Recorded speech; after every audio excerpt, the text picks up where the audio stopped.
పరిశోధనలు భారతదేశంలో భారీగా పెరగాలి. అతి తక్కువ పెట్టుబడి మాత్రం మనం పరిశోధనలకు పెడుతున్నాం.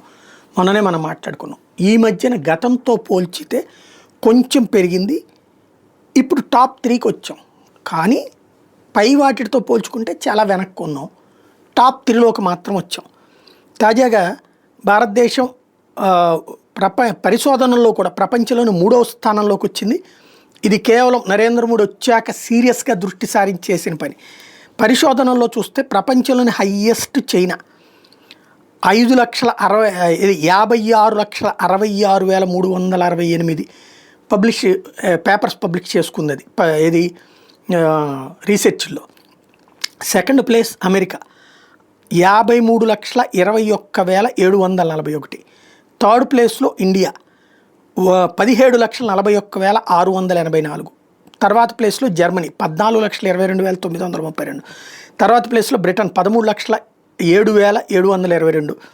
ఇటలీ 10,13,291. జపాన్ 10,08,300. కెనడా 9,53,019.